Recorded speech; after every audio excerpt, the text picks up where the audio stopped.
Hello students, thank you for joining me for another fun and exciting language arts lesson. I'm your teacher, Mr. Jackson. Now our objective for this lesson is making predictions before and during the reading task. To be successful in this lesson, you will answer yes to the following I can statements. I can use the table of contents to predict what the author includes in a chapter. I can use subheadings to predict what information is included in a paragraph. I can use the title and images to predict an author's purpose for writing. And finally, I can read to confirm or disconfirm my predictions. Okay, students, let's go. Now, let us look at the picture on the screen. What do you notice? What do you wonder? What do you think will happen next? I notice that there is a game of football going on. I can see the players playing. I notice that the player is about to kick the ball with his right foot. Now, I wonder if the other player will stop the ball. I predict that the first player will score a goal. What do you think, boys and girls? What is your prediction?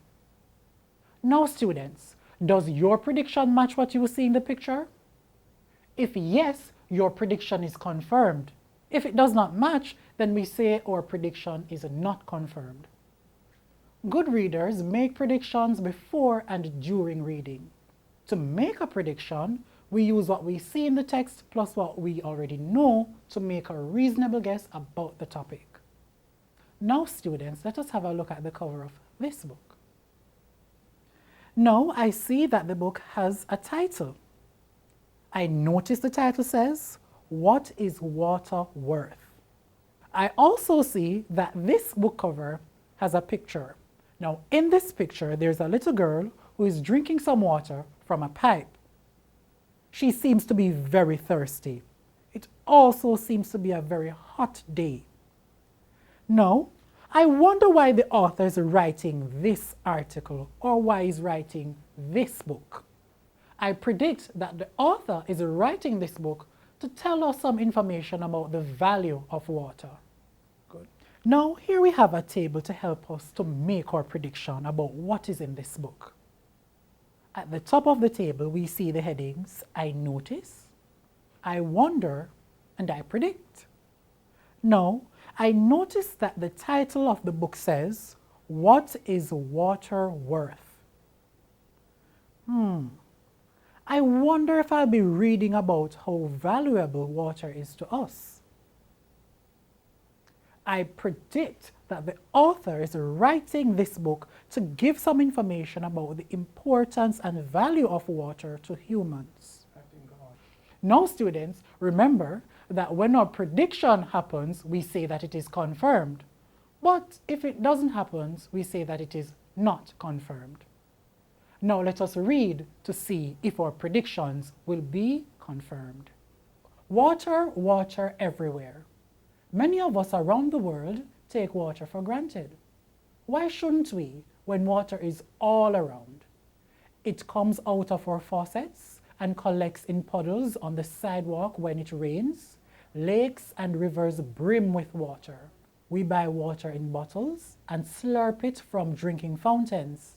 In fact, if we had a drinking glass as big as the United States and filled it with every drop of water on the planet, the glass would have to be 145 kilometers or 90 miles tall to hold it all. With so much water, you'd think everyone would have enough to drink. Not so. Now, students, were your predictions confirmed? Were your predictions not confirmed? What was the passage talking about? Was the passage talking about the value and importance of water to us as humans? If your prediction was confirmed, give yourselves a round of applause. Good job. If your prediction was not confirmed, now is the time to modify or change your prediction as we continue to read. Are you ready? Let's go. Now, students, did you know that you could use the table of contents in a book to make a prediction? That's right, you can use the table of contents to make a prediction about what will be in the book. In other words, you could make a prediction about the chapters in the book, about the kind of information that will be in the book, or perhaps even about possible images or pictures that you will see in the book. Let's give it a try. Now, boys and girls, remember that the table of contents is a table that gives you a summary of the chapters in the book. Now let us have a look at this table of contents. I notice that there are 6 chapters in this book. Now, I also notice that the chapters in this book seem to be talking about different aspects of water. For example, chapter 1 says, water, water everywhere. I predict that this chapter will be telling us about water being all around us. What is your prediction? Chapter 2 says, a drop in the bucket. This chapter could be telling us about the scarcity or lack of water in some parts of the world. What do you think?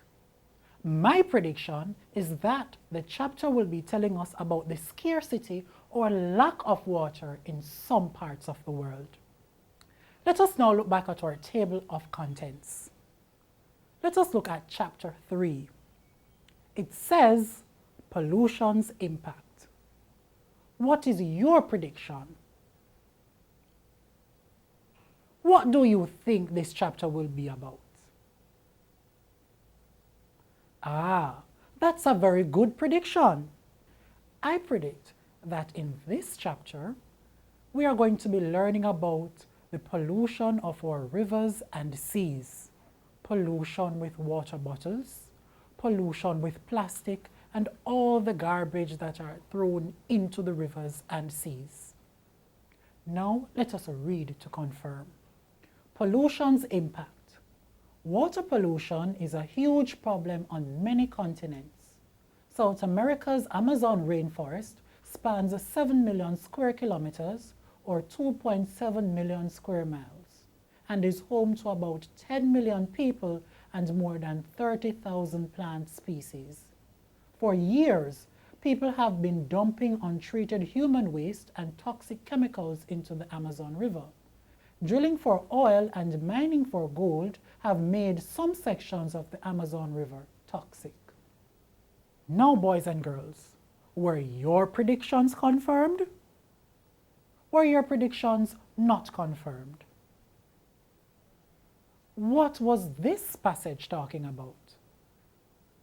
That's right, it was talking about the impact of pollution on our waterways, specifically the Amazon River. Did you know, boys and girls, that the Amazon River provides water for millions of people in South America? Yes, that is right.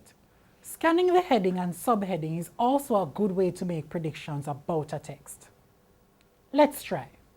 Okay, boys and girls, let's see if we can scan the heading of this book to make a prediction about the information that is inside this book. I notice the title says, A Breathtaking Body System. I wonder if I will be reading about how we breathe, or I wonder if I will be reading about the magnificent features of the human body.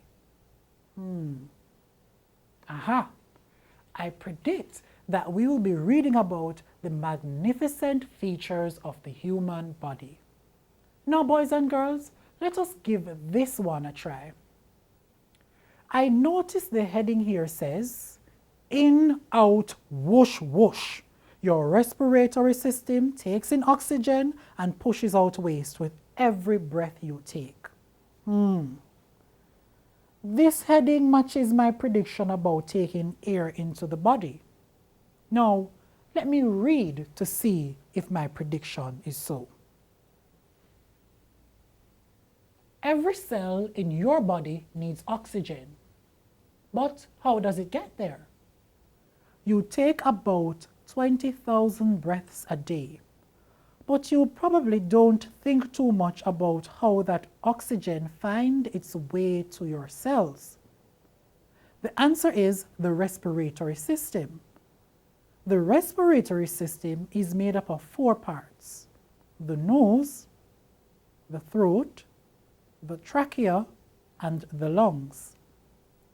They work together to get oxygen into the bloodstream, which then transports the oxygen to all the cells in your body.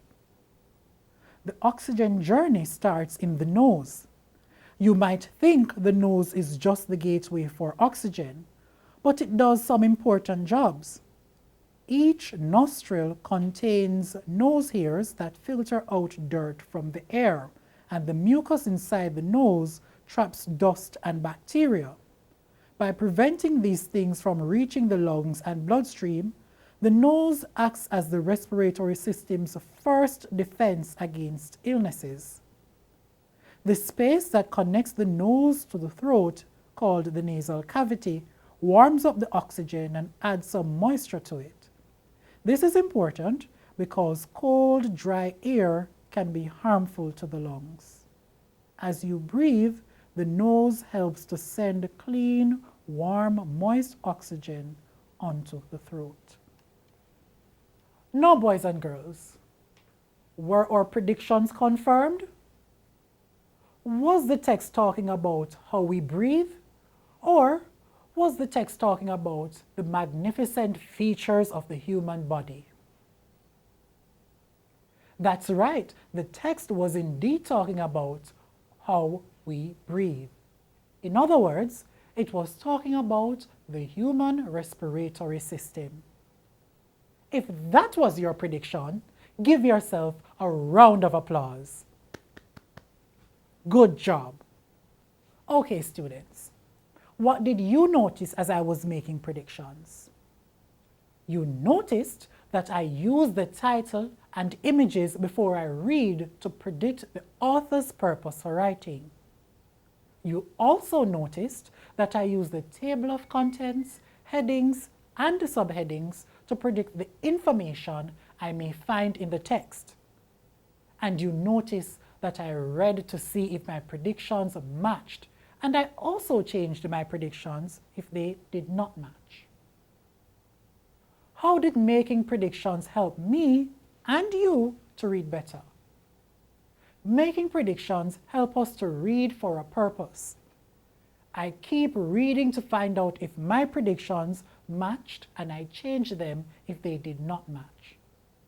This keeps me focused on my reading and helps me to think about what I'm reading. Good job, boys and girls. Now, together, we will have a go at making predictions. Let us look on our screen. I can use the title and images to help me to predict the author's purpose for writing. Now I'm looking at the cover of a book. I notice that there is a title. The title says, "The Force of Water." I also notice that there's a picture. In the picture, I'm seeing a very high waterfall. It seems to be going very, very far down. I wonder if this book will be how strong the current in water can be. I predict that the author will be telling us some information about hydroelectricity. Let us read to confirm. Now, boys and girls, I am looking at the table of contents in this book. I notice that this table of contents has 4 chapters. It also has an introduction, a conclusion, glossary, and an index. But we're just looking at the chapters for today. Now, the first chapter says, "Water on the Move." I wonder what this chapter will be talking about. I predict that this chapter will be talking about the force with which water moves. What is your prediction? Good job! That just might be what is covered in this chapter. Now let us look at chapter 2, water as a force. I wonder if this chapter will be talking about the power of water. I predict that this chapter will be talking about the advantages and disadvantages of the force of water. What is your prediction? Well, we will find out. And finally, water is important. What do you think this chapter will be talking about? Let's see. Now remember, boys and girls, that when we are making a prediction, we normally use what we notice or the information given to us by the author, plus what we know or what we wonder to make a prediction. I noticed the words force and flooding. I wonder if this book is going to be about the other disasters caused by water. I changed my previous prediction based on the title and the picture. I no longer think this book will be about hydroelectricity, but the destruction that can be caused by water, like a tsunami or flooding. Now, the forces of water, boys and girls, has both advantages and disadvantages. One of the advantages of the forces of water is the use of hydroelectricity. That is, obtaining and using electricity from water. One of the disadvantages of the force of water is flooding, which can result in potholes in our roads and landslides, which also results in the destruction of our homes and properties. Now, boys and girls, another feature of a book that we can use to make a prediction is the topic sentence. The topic sentence is a one-sentence summary that tells us what the passage will be about. Let us try using our topic sentence to make a prediction. Our topic sentence in this book reads, water, Earth's most important resource, is a mighty force. Now, boys and girls, based on that topic sentence, can you make a prediction about what this chapter will be talking about? Did you predict that the chapter will be talking about the forces and the value of water? If you did, then give yourselves a round of applause. But we still have to read to confirm. It covers most of Earth and is always at work changing Earth's surface. Plants, animals, and humans need water to survive. So we have to take care of the water for the good of the earth. Let us try another topic sentence. Dams built on rivers use the force of water to make electricity. What is your prediction based on that topic sentence, boys and girls? Good job. Perhaps this passage will be telling us about how we obtain hydroelectricity and also how we use that electricity. But let us continue reading to find out. Factories use millions of gallons of water each year to make things people use. Now, boys and girls, was that the topic of our passage? Did the passage talk about the use of hydroelectricity in our business places and our homes? No. It talked about the use of water in our factories to make things that people need. But what other uses of water are there? Why do people use dams? That's right. The dams are not just there for hydroelectricity, but to store water for uses in our homes and in our places of business. Do you know any dams in Jamaica? Very good. The Mona Dam is one example of a dam in Jamaica. Give yourselves a round of applause. Let's wrap up, boys and girls. Use your science or social studies texts and practice making predictions before and during reading. Remember to use the title, the pictures, table of contents, heading and subheadings, as well as the topic sentences and other information in the text to make your prediction. Now let's see what we have learned. Can you honestly say, I can use the title and images to predict an author's purpose for writing? I can use the table of contents to predict information the author may include in a chapter. I can use subheadings to predict what information is included in a paragraph. And I can read to confirm or disconfirm my predictions. If you can, then give yourselves a round of applause. Well, boys and girls, that's all the time that we have for this week's Language Arts lesson. Join me next time for another fun and engaging session where we'll be learning a whole lot more. See you soon.